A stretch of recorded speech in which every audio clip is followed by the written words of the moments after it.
You're listening to The Real Well Show with Kathy Fedke, the real estate investor's resource.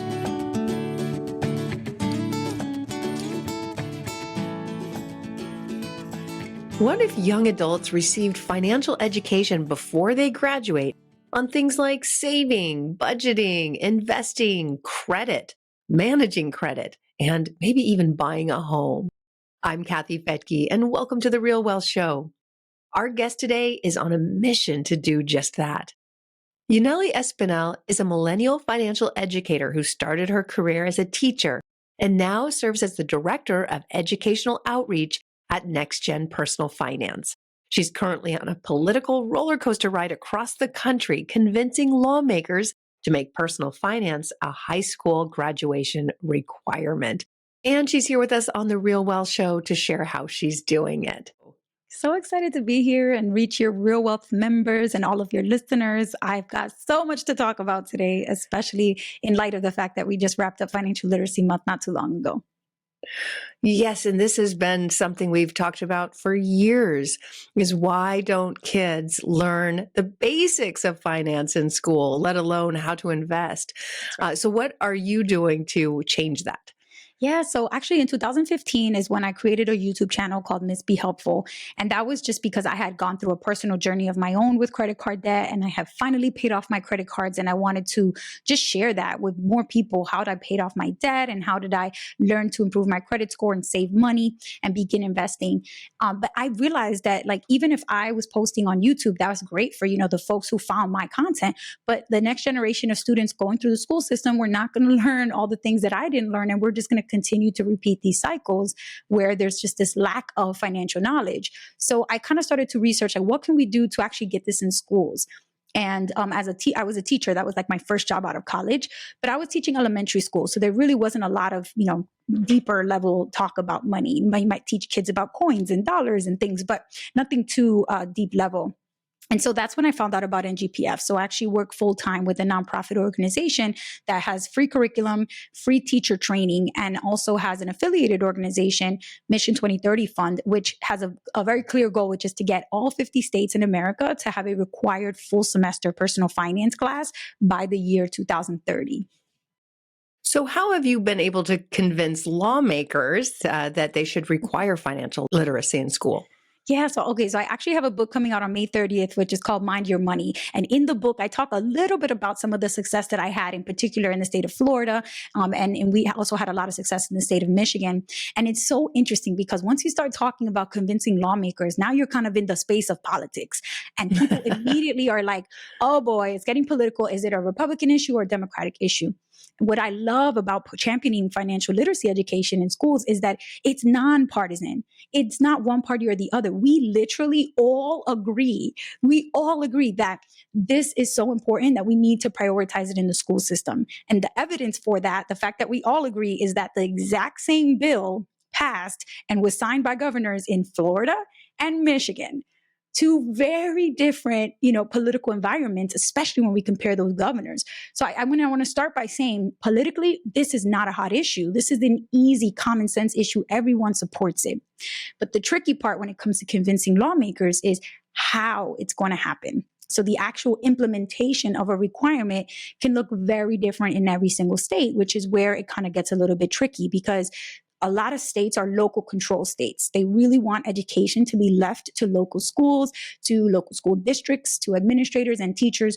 So even if it looks a little bit different, the school system is going to reflect what the needs of that immediate student and family population around their school or the district would be, rather than having some blanket policy kind of that just applies to everyone and doesn't really feel customized or personalized for the needs of a specific environment.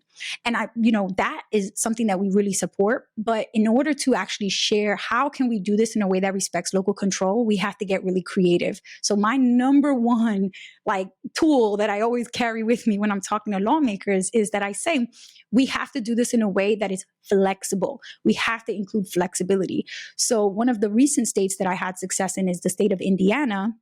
And there we had a representative who was thinking about how to sell this in a way that respects local control. And the decision ultimately there was to make sure that the state board is going to be the one to allow the course or decide how the course satisfies high school graduation requirements for their diploma. So it could meet one or more diploma course requirements, meaning it's not going to make it harder for students to graduate. It could either count as an elective semester course, or it can count as a math semester course, or it could count as an economics credit. It could count as a family and consumer science class, as a business credit. It really just giving that flexibility is what will make it more likely that all students will be able to get the class and will meet their graduation requirements. And that happened in Ohio too, which Ohio was in 2022, but they decided there that it would either be an elective credit or a math credit. And some other states have said it can either be social studies or math or an elective. So when we sell the idea of requiring it, instead of just adding another mandate, what we do is we say you have to have the maximum flexibility so that every student can take it without being too bogged down to fit it into their course schedule. So what are some of the main items in the curriculum or the main topics that you focus on? Yeah, so the core basic topics are going to be banking, budgeting, understanding managing credit, and also the types of credit that exist. We'll also cover investing, so understanding the stock market and your retirement accounts and different types of investment accounts that are available to you as a young student who maybe potentially could have a job if you're working. A custodial Roth IRA would be a good thing to consider. So all of that is covered in the investing unit. And then there's insurance, taxes, and then there's paying for college, careers, and entrepreneurship. Now, some teachers will say, we only have time for so many of these, so they might pull out the ones that maybe don't apply to everyone, or what they'll do is couple some units together. So, for example, entrepreneurship, they'll maybe teach at the same time as paying for college, and they'll say these are all things that you could do after high school. You could either become an entrepreneur, start your own business, or work for your family business, or get a job right away. Or you could go to college. So the unit kind of becomes like life after high school, as opposed to trying to tell everyone to take the same pathway to all go to college. So that's one way that a lot of teachers address that unit, is combining different options for what your life could look like after high school and teaching them all within 1 week or a 2-week unit. And recently we added some mini units, which I think are really interesting because they're kind of like newer things that a lot of teachers don't cover, but are really important. So understanding digital payments, there's a cryptocurrency basics mini unit, and we just added buying a house, which is a very high demand topic that a lot of students want to understand, and not a lot of curriculum out there that helps do this in a way that's actually unbiased and really helpful and empowering for young students to understand, is it realistic for me to jump into real estate? Absolutely. I mean, it's been left to podcasters like me and real estate agents putting on seminars to teach how to buy a house. I remember when my friend bought a house when I was in my late 20s, and I just thought, oh my gosh, how did she do it? What's involved? And she sat down, and I'm like, this is too much. It's escrow, what is this? It seemed so complicated. Of course, now I look at it like it's the easiest thing. Because I know it, but if you don't, it seems really scary. And we do know that owning real estate is one of the biggest reasons why there's a difference between the haves and the have-nots, because those who own property have a much, much higher net worth. Absolutely. And I think that's one of the things that students have to explore too, because, one of the things that we do is, instead of just trying to push students in a certain direction, the curriculum at NGPF is very much trying to be unbiased. So it's like, now we're not trying to convince you that you have to do this or you don't have to do this, but instead we want to educate you and then let you make a decision about what you think is best for you, given your financial situation and given your goals. So the first thing, when you open up the very first lesson for buying a house, the very first lesson talks about comparing the advantages and the disadvantages of renting versus owning a home. So rather than trying to tell students and force them to understand, we actually have them do the advantages and disadvantages. What are the pros and cons of each? When I'm renting, am I building any type of equity? Am I an owner? No. When I'm owning, I am building equity. I am an owner. But what are the disadvantages, right? There are many different costs associated that maybe as a renter I wouldn't have to deal with, So really giving them the ability to do that research, do that comparison, and then make a decision for themselves about which one has a situation where the advantages outweigh the disadvantages. Yeah, that's a really good point, because I think there's probably a lot of people right now who bought last year who are in regret because Yeah. they weren't doing inspections. They were just kind of throwing away all the underwriting guidelines and Right. buying and paying more for properties than even Yeah. they would appraise for. And not only that, but interest rates are so high. 2022 and 2023 are among some of the highest interest rates that we've seen in decades. And I mean, I experienced that myself with my family. My parents had the ability to get a home in the 80s in New York City, late 80s, with my uncle. That was the only way they could afford it, is if my uncle and my dad kind of got together and split the house. And when my uncle decided to retire and move to the Dominican Republic, he's like, I'm not going to be in the States anymore. I want to just, cash out my half of the property and just let you all either keep it, or we need to sell it and we both kind of take our piece. But my family was like, we are not ready to let go of our home. This is our home for 30 plus years. Like we want to, have it. So what my family ended up doing was buying out my uncle. So that required us to sit down and think about, okay, how are we going to do this? If we don't have enough, do we need to do cash out refinance and pay them for their part? And then we continue. We ended up refinancing, and the interest rate that we got was twice the rate that we had before, but because we were in a situation where, we had no other choice, right? And so I think that sometimes with real estate, like there's so many factors that can be out of your control. And the more you learn and the more you plan and prepare, the better off you'll be to make those choices. So, we made the best decision for us. And we know that as soon as interest rates drop, we need to jump on refinancing and getting a new lower rate. Because at the end of the day, the interest is really high at above a 5%. And in early 2023, I heard about people getting mortgage rates that were over 7%. So, these are things to consider. And again, the earlier you start learning this while you're in high school, while you're thinking about what you're going to do for the rest of your life, the better off you're going to be, because you're not learning about it as you're trying to do it. Like they say, like building the boat while you're like steering it. That's the worst way to learn. So the earlier we can put these concepts into teenagers' minds, the way better off they're going to be compared to previous generations.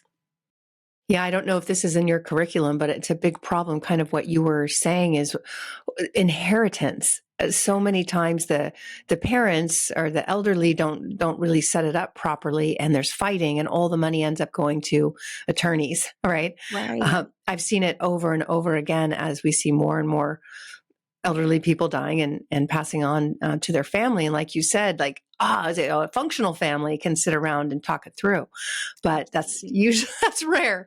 Oh, So I can't emphasize enough that young people should be in that conversation early and talk to their parents or grandparents so that they're, to avoid that kind of family conflict. I know so many families that do not speak to each other anymore because of the lack of proper setup of a trust. And right.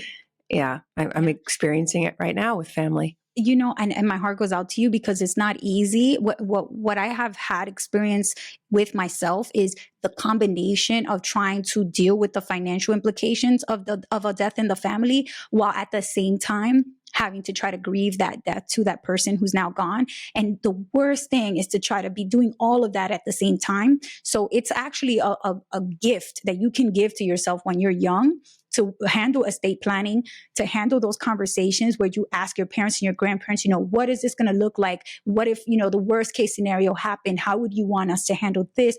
How should we protect these assets? Having those conversations, as much as they can be a little uncomfortable and sad, even because, you're asking your grandparents or parents to think about death, right? It can be sad. It can be hard to do. But just by doing that, you give yourself the ability to actually grieve the loss of someone when they're gone, and just be able to grieve and not have to actually at the same time be trying to deal with the financial anxiety and the financial burden of making these choices of what to do, because you've already handled what's going to happen well before. It's been planned, it's been documented, and it's in many cases can be automated too. So for me, I learned that lesson the hard way, because when my abuelo passed, my dad's father passed away, we were just clueless as to what we were supposed to do. We didn't know if he wanted to be buried in the US or in the Dominican Republic. We didn't know, how the funeral costs were, where we were going to come up with the money for that. And so all of that, if we would have just talked about it before, and it wasn't like a total surprise. My grandpa was in his late 80s. So we should have had that. Right. It shouldn't be a surprise. We weren't that shocked, It was sad, but we could have talked about that well before it happened. And And I think that's something that any family, any young person in a family can do, is to just say, I hear this story on this podcast, and I was paying attention closely. And one of the guests, she said that her family had a sudden death in the family, and they had planned that if they had planned ahead of time, it would have been a lot better. What if we did that for our family? Like use me. Like I was listening to Real Wealth and this came up, because giving yourself an excuse to bring it up with your family can be like the motivation that you need, the catalyst to actually create a plan and then give yourself a little bit of peace of mind when something like that does happen. And one way to state it is I want to be able to honor your wishes, and I don't know what they are. That's right. And that day will come, and it could come tomorrow for any of us, but you have the assets. I don't, so right. How, we want to make sure to honor your wishes. And we just redid our trust, and there were some really good questions on there that weren't on my trust years ago. So I think, working with a trust attorney or getting those questions in advance is really helpful. It's been thought through, right? Oh yeah. And I never even considered the fact that it's something that you got to redo too, because, you do it once and you think, okay, done with that, right? No, not if you're acquiring assets. You have to constantly do it. You acquire more assets, things change, new questions come up. So it's actually something that should just be part of your healthy financial planning. And again, like a lot of people don't even learn what does financial planning comprise of. So for me, like the passion that I put into financial literacy, getting into every public school, it's coming from that place of knowing that we're setting up the next generation to not be clueless, to not have to learn through the school of hard knocks, but instead to actually get to learn it in school, right? Especially public schools, which are the original intention of the public school system in the US was to be the great equalizer. So whether you come from wealth or not, you're in the same classroom, you should be able to get equal access to the information that you need to be able to be financially empowered. Absolutely. So do you have any data on financial education that has worked over the past decade? Yes, actually there's so much data. And it kind of makes me cringe a little bit whenever I hear people say, well, financial education doesn't actually work, because a lot of the research that shows that tries to prove that it does not work was from way back, pre-2010. And it's interesting because we've had 2 recessions since then. Things have to change when the world changes in terms of instruction in schools. And so, before 2010, there was really not a lot of technology inside of the school system. Maybe you had a computer lab and a couple computer stations, but now every student has a device in most schools, whether it's an iPad or a laptop. So the fact that like most schools are using technology, especially since the pandemic, as a top tool for learning, means that we have to use that and see how we can actually make instruction more effective by leveraging technology. So a lot of data shows that when financial literacy is hands-on and is timely, it does work. So there's research out of the University of Montana from Dr. Carly Urban, where she's looked at thousands and thousands and thousands of schools and many different students who've taken this particular course. And what it shows is that when it's just in time, which means that it's at an appropriate grade level, that has been proven to be the upper grades, so 11th and 12th grade, that's really when students are doing a lot of the financial decision making that they can actually apply what they're learning. For example, they might have just turned 16 or 17. They want to get their first car. They're going to have to look at car insurance, right? So now you're teaching them about car insurance when they're actually shopping for car insurance. So that time is just right. They might also be considering college. And so they might have to fill out a financial aid application like the FAFSA form. They do that junior and senior year, right? So you're teaching them about how to compare loans and how to pay for college with as little debt as possible. And boom, they're doing that in their real life. So just in time means you're teaching it at a point where it's really appropriate for them to put it into practice. And so when it happens in that way, as well as, hands-on and engaging, then 10 years after, the longitudinal study actually shows that when the students who do get this type of class are compared to students that didn't get it, the students who did get this type of class and this type of education have better credit scores, higher savings rates, lower debt for college, as well as better college borrowing decisions. So instead of taking out private loans that are high interest rate, they exhaust their federal loans first with a much lower interest rates before even considering private loans. Where, a lot of people might say that's common sense, but when you look at the group of students that did not get this class, a lot of them don't exhaust their federal loan options and they do take on private loans. So they may not, there's a fundamental misunderstanding about the best way to approach borrowing for college, and they've never been taught. So it makes sense why they might not know how the process works. So they understand the difference between subsidized and unsubsidized loans, and they're able to borrow at a much lower rate for college. So they come out with better borrowing decisions, better credit scores, higher savings rates, and a lot less credit card debt. So it really is effective. But the caveat is it has to be taught at a just-in-time appropriate level, which, is proven to be 11th and 12th grade. And it has to be engaging and hands-on. We can't just have a teacher kind of old school, like, chalk and talk. This is not the age of PowerPoints anymore. Teachers need to be using engaging technology tools and helping students to actually feel like the way that they're learning is 21st century relevant, not like we're stuck in the 80s, 90s, and 2000s. Like, we really have to help students see that now there is so much more online and online-based tools and learning and games and simulations and, quizzes that can really help bring the learning to life. Well, how can some of our listeners participate in this mission? I love this question. I'm always trying to convert people every time I meet them to, become a financial education advocate, join me in my work. So the first thing that I would do is I would say to look up and see if your state is one of the states that already has a full semester of personal finance for graduation, or if they don't. Currently, in the beginning of 2023, there are about 18 states. Very soon might be 19 with the signing of a new bill that everybody's expecting it to be signed into law very soon. Once that's signed, that would be 19 states. So we're still not even at half of the states in the US requiring this for a full semester. So there's a chance that if you live in a state that doesn't require it, that you could get involved in advocating. So first thing is find out, does your state require a full semester course or not? The reason why I want to emphasize full semester is because there are a lot of states where it's required, quote unquote, to be taught or required to be offered, but not as a full semester course. So you might take a business class, and then 2 weeks of that business class will be budgeting, and then that will count. And it, for us at NGPF, the work that we're doing, that to us does not meet the standard. Our standard is a very high standard. We have high expectations, which is a full semester, which means 18 weeks minimum of instruction in nothing but personal financial literacy. So if you're getting 18 weeks of business or 16 weeks of business and 2 weeks of budgeting, we would not consider that to be a full semester of personal finance.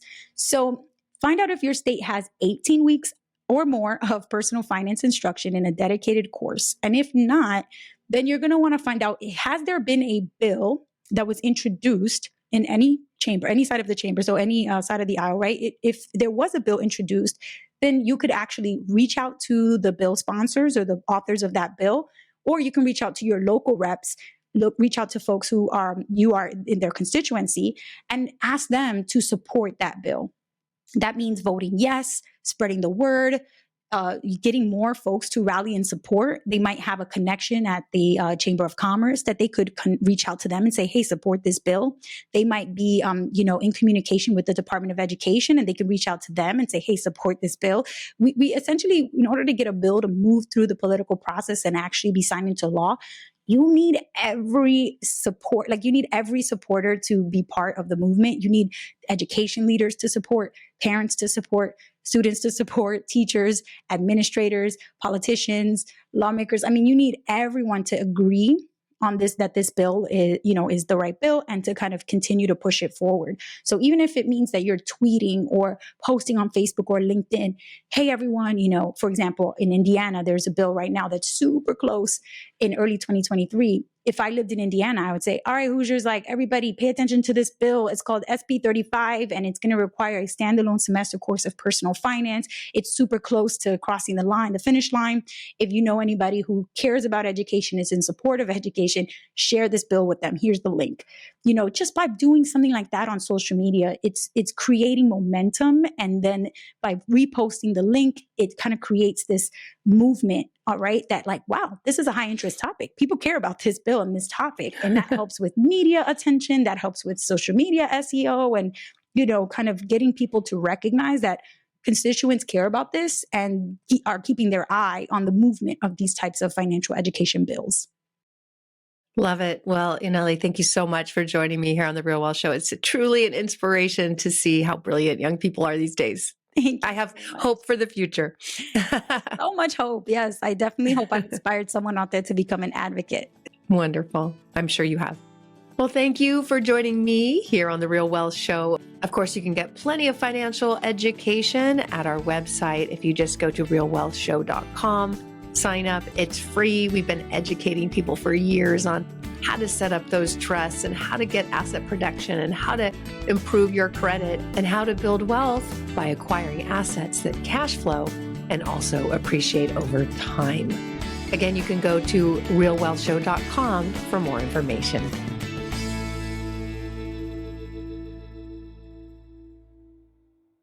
The views and opinions expressed in this podcast are provided for informational purposes only and should not be construed as an offer to buy or sell any securities or to make or consider any investment or course of action.